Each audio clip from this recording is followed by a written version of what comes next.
Hello, this is Dr.Natrell. What brings you in today? What just happened? The San Antonio Spurs just blew a 29-point lead in a quarter and a half to the New York Knicks in Game 4 of the NBA Finals.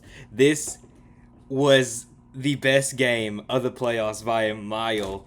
How do the Knicks keep getting away with this? They did this with the Cavaliers. Now they're doing it to the San Antonio Spurs. I was watching this game and I kept getting reminded. It's like, well, they came back against the Cavs. They did that. But the Cavs defense is terrible.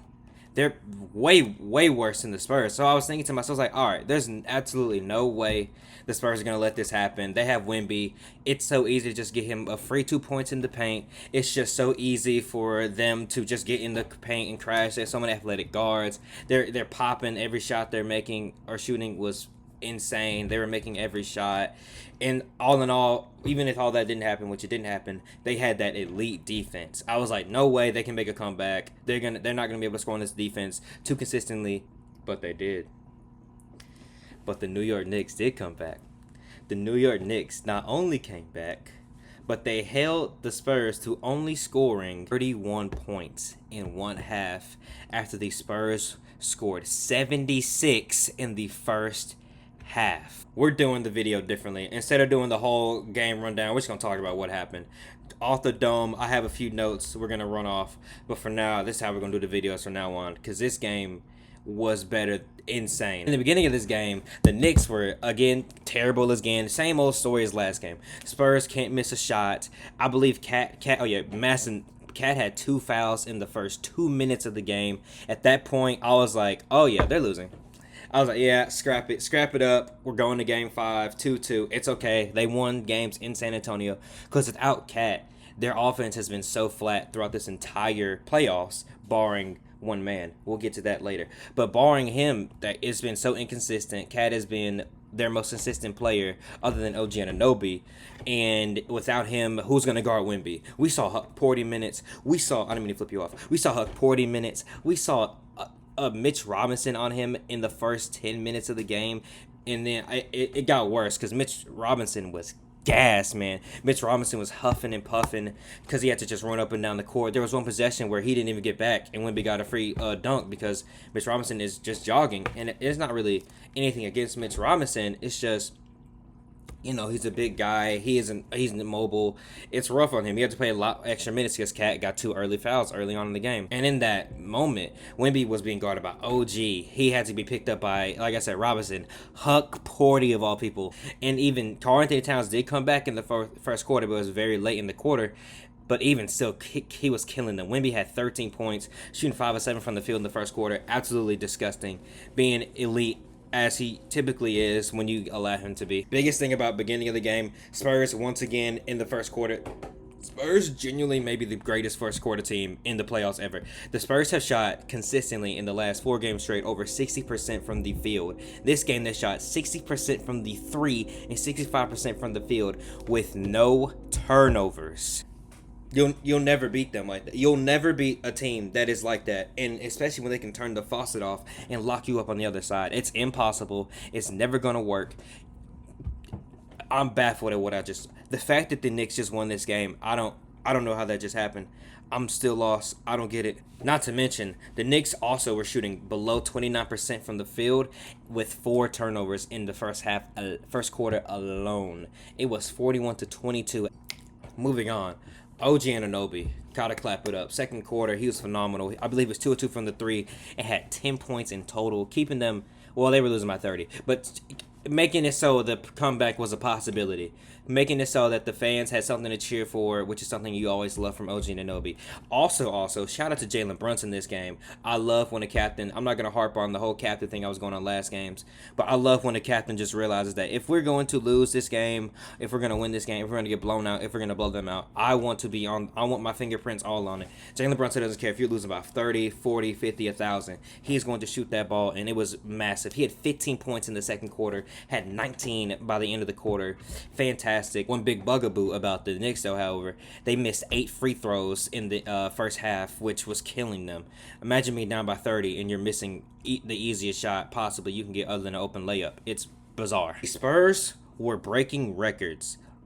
They were shooting They had 14 threes in the first half. That is the most threes in the NBA Finals ever, as well as they had the third highest lead in the NBA Finals ever, with 27-point lead leading into the next half. And another thing I want to mention, Wemby, again, this is back to him being a dirty player and back to him more so just getting away with things. Wemby acquired his third flagrant foul after elbowing Cat in the face. And yes, this was an accident. I didn't mean to call him dirty. This one wasn't dirty. This was an accident. Still a flagrant. But this is the thing I'm talking about. If Wemby got the foul last game, and after he choke slammed Jalen Brunson, he would be suspended for game 5.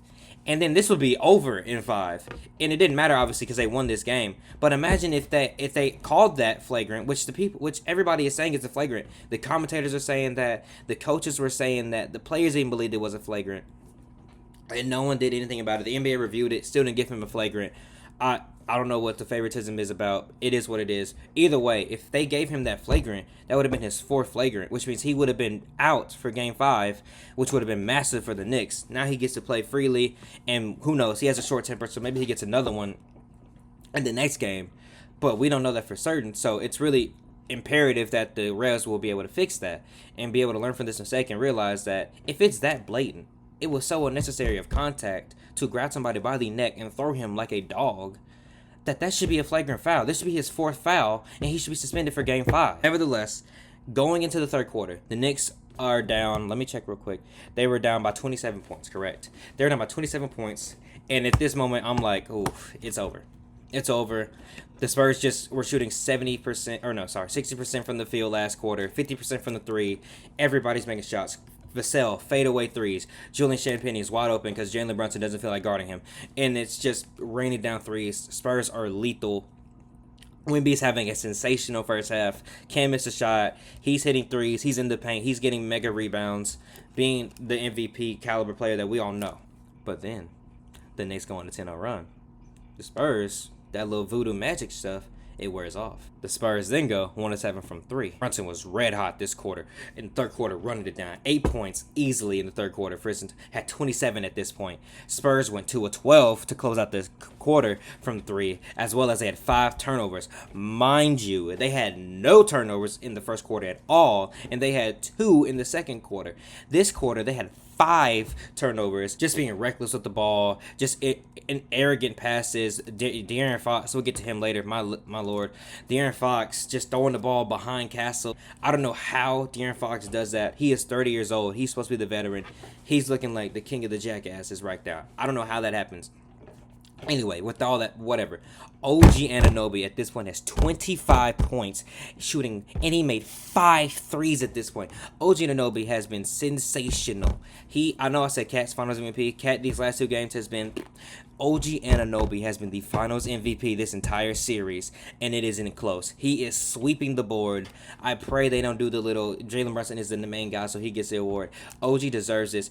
OG's stat line is ridiculous. OG Anunoby is averaging 24 points while shooting 58% from the field goal, 56% from the three-point line, and 92% from the free throw line. He has been nothing but the definition of sensational. Not to mention, he is also playing at the elitist of elite levels defensively, picking up assignments. He's guarding Wemby. He's guarding Fox. He's guarding Castle. If you need him to do anything, he will be there, and he's there to help you. OG Anunoby has been the best player by a mile in this series, and it's not even close. Shout out to OG Anunoby. You have been sensational this entire playoff run, and especially in the finals. Coming off of a hamstring injury, you are sensational. You are the Finals MVP as it is right now. I want to get to the end of this game, and I'm just going to read off what happens in this entire game, and I'm going to react as I go.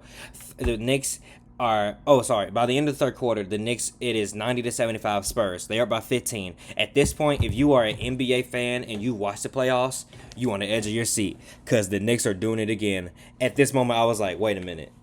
Hold on.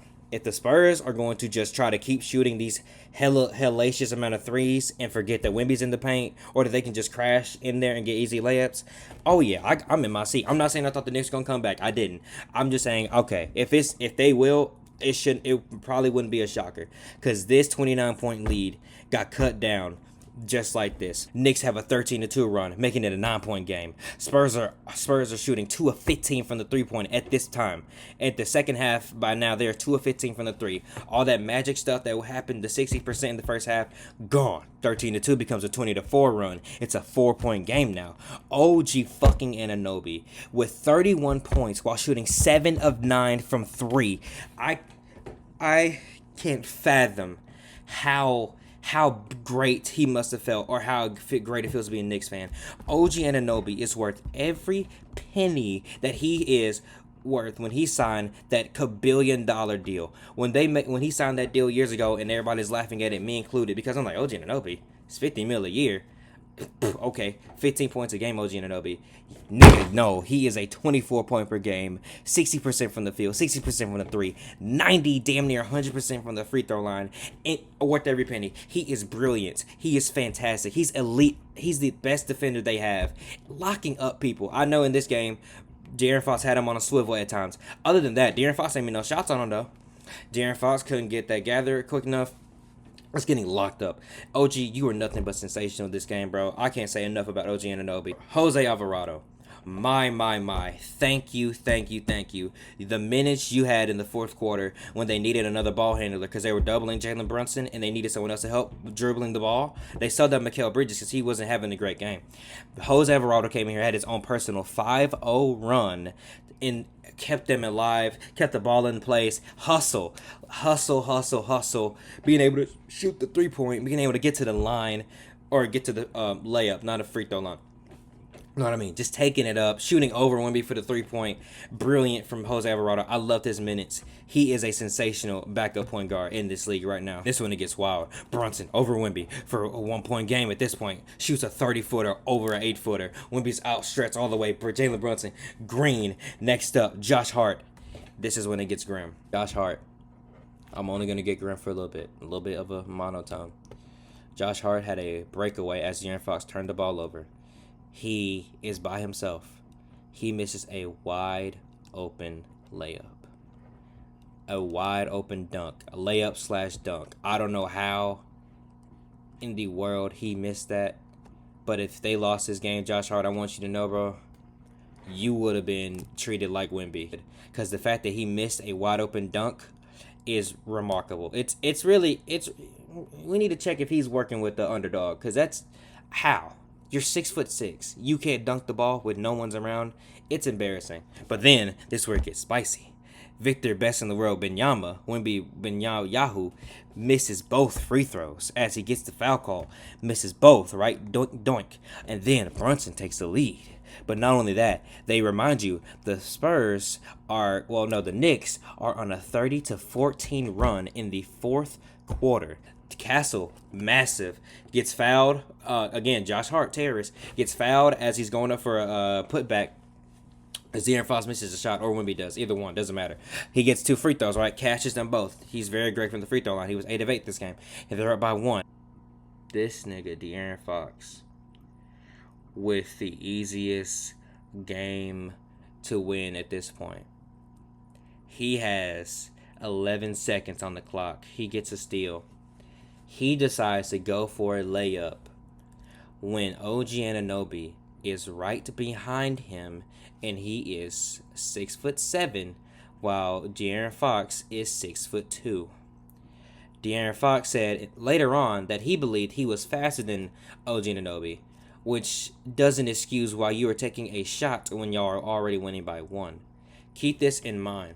If he just dribbled the ball, if he's faster than him, if he believed that, why not just dribble around and try to get them to foul you till you can waste the clock, take those free throws, and now you're up by 3, and the Knicks have less time to do this bullshit, which they're about to get to. It just doesn't make sense. De'Aaron Fox is 30 years old. He's been in this league for, I don't know what year, let's just say 10 plus years. The fact that he does not know to dribble the ball out, I guarantee you anybody else on the Spurs knows that. I don't know how the veteran doesn't know that, but what he just did, you cost them this game for a second. I don't want people to get this misconstrued. The reason they lost this game was not on De'Aaron Fox and doing this. We'll get to why they lost. Back to the action. OG Anunoby. Jalen Brunson, 30-foot three, 5 seconds left. OG out of nowhere from the three-point line, sprints to the rim, jumps 30 feet in the air for a fingertip tip in. The Knicks are up by 1. Bam. And then the last play of the game, Castle gets they try to do a brilliant play. Castle with the try to get a dunk attempt. Obviously it didn't work. Dylan Harper isn't that good of a passer, which is another issue. Why is the veteran not doing that pass? Why is they leaving a rookie to do that? Dylan Harper's not that good of a passer. Another problem. Whatever. The Knicks pull off a 29-point comeback. The biggest comeback in NBA Finals history. Jalen Brunson. This man played 44 minutes and gave the Knicks 36 points, 7 assists, shot 48% from the field, shot 43% from the three-point line, went 9 of 11 from the free throw, and then had the audacity, the gall, to only have 3 turnovers while playing the entire game while getting double-teamed and hounded. Jalen Brunson. This was his best performance by far. Obviously, statistically, my goodness, he's way better than he has been. But what I love most about Brunson in this game, it's nothing new. Brunson is showing why he is the captain. He's showing why he is the leader of this team. Him being able to play this entire game, realizing the stakes, not only is incredible, it's beautiful. It's remarkable. I love players like him who realize I am the captain. I'm going to take 25 shots. I'm dying with this ship. Jalen Brunson, even while they were losing by 30 in the second quarter, played the whole damn second quarter. He was shooting the ball, trying to get them in the game. That is what a captain does. He doesn't care about efficiency. Yes, he shot well this game. He doesn't care about that. He cares about having his fingerprints on this game. He does not want to leave a game without them saying, oh, wow, where was Jalen Brunson at? He didn't even try. Jalen Brunson, I love the character he is. He is going to always try, always shoot, always try to get to the line, always play aggressively. He will always be there for his teammates and for the fans. Jalen Brunson was remarkable this game. Everything you would want from your captain, he delivered. In the third quarter and the fourth quarter, didn't sit down a damn second in between those two and got them into the striking distance. Hit clutch shot after clutch shot. He hit the shot that gave them the lead with a little floater, 105 to 104. He was remarkable this game. I can't say enough great things about Jalen Brunson. It's what you want from a captain. It's genuinely a great thing to see what Jalen Brunson has become in his career.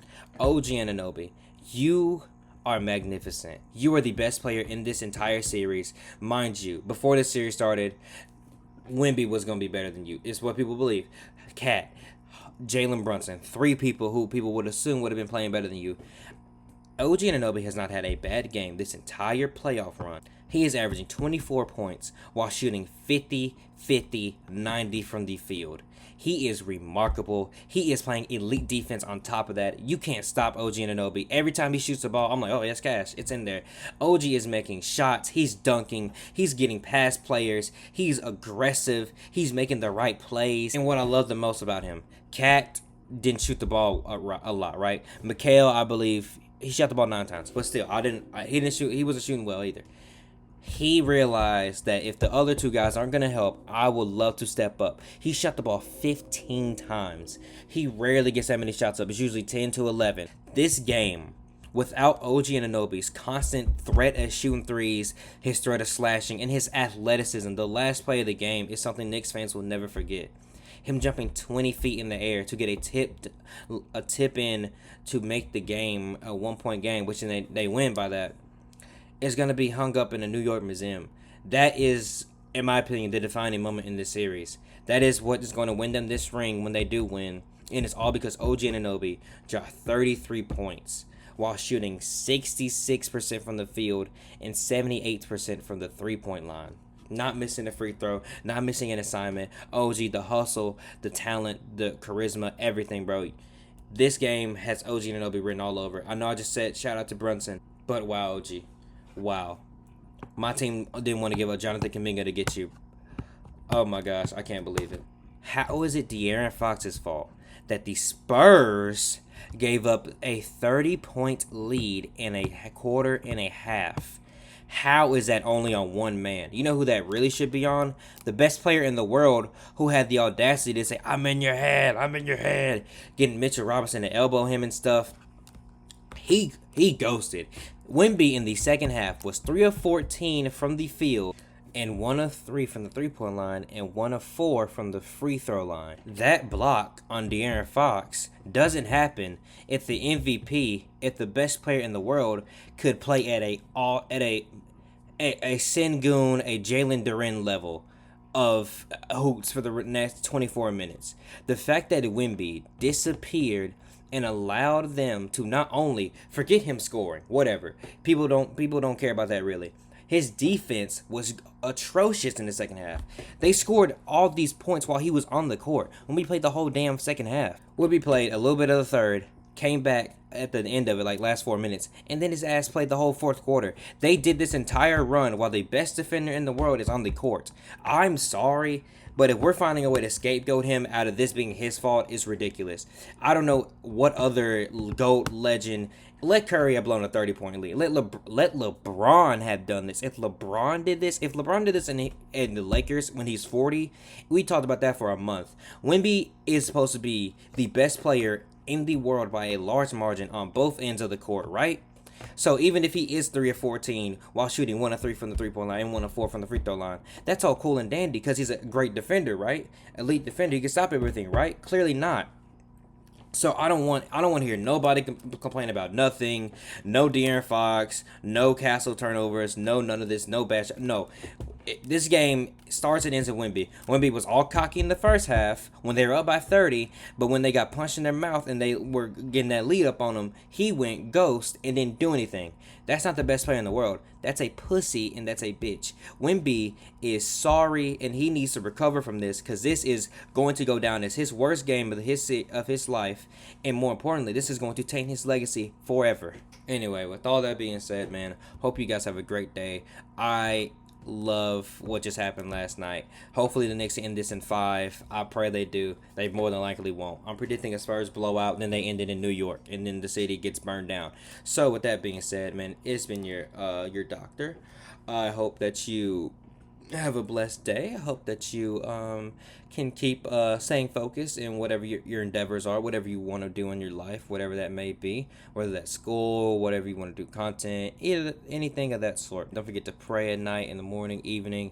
Tell somebody you love them today, man. Don't forget to like, comment, share, and subscribe to the channel so we can keep on growing, keep on reaching new eyes, and things of that nature. And with that being said, this has been Dr. Natrell, and you can schedule your next appointment at the front desk.